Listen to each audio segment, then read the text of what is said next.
Anthony Joshua versus Oleksandr Usyk. Who you got? As you can see from the polls, a lot of people are picking Anthony Joshua. People ask me what's my opinion on it, and they notice that I've been reluctant to say anything about it. And that is because this is a fight where I literally almost have virtually to no input on it, meaning I can't really sway either way. Of course, I ride and I pick Joshua, but I also see things from all perspectives, and I do realize that this is the heavyweight division. And the reason why I'm so up in the air and in the middle about it, because I honestly don't know what actually Oleksandr Usyk's plan is. If I knew how he was coming into this fight and what was the goals and the aims of his camp, then I could give a better assessment on how do I think the fight will go. But he can go in there fighting a totally different fight than we've ever seen him fight before, you know, as in you see him putting on weight. So I don't know if he's going there to be that technically sound guy, or if he can even be that technically sound guy with all that new weight on him. You know what I'm saying? I don't know. But what I do know about Anthony Joshua is this. As far as Oleksandr Usyk goes, for what we know about him in previous fights, for Anthony Joshua, a knockout is a must. The reason why is Oleksandr Usyk is not somebody that you want to leave alive for 12 rounds. The longer the fight goes on, the more it actually favors Oleksandr Usyk. Okay?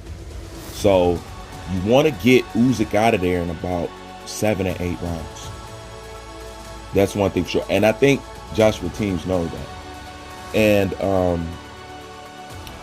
Anthony Joshua has to understand that for every punch that he throws, there's going to be 3 or 4 coming back at him almost every single time.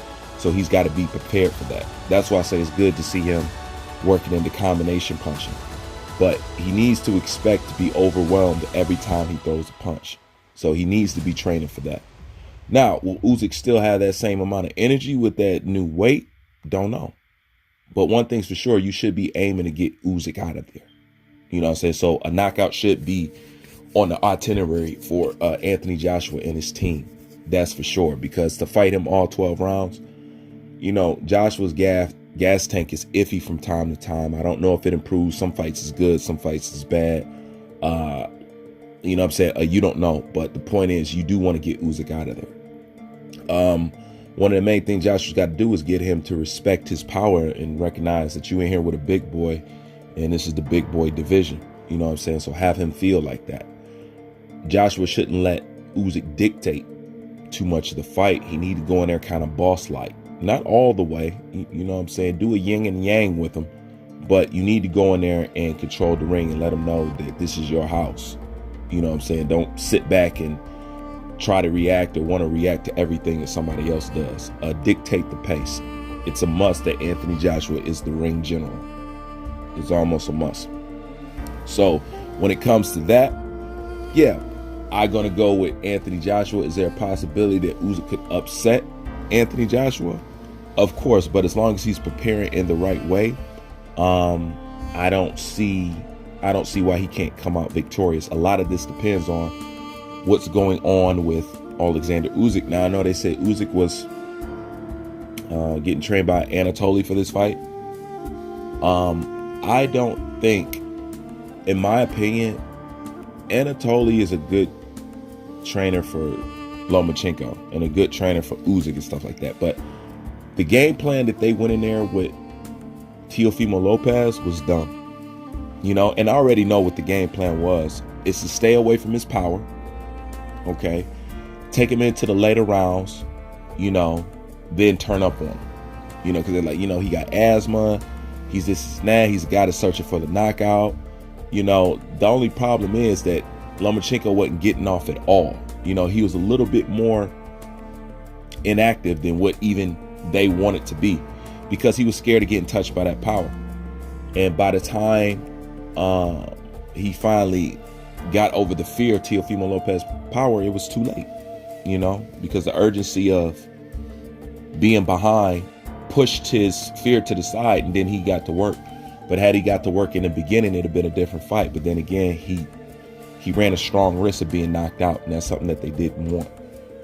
So one thing that we do know about Usyk's team is at least they should plan on taking Anthony Joshua to the deep waters, because as the fight goes on, Joshua gets weakened. You know what I'm saying? Now, given the fact Joshua has cut off a lot of muscle, you know what I'm saying? So he won't be sucking up a lot of oxygen. But nonetheless, it is the heavyweight division. Fights can always go either way.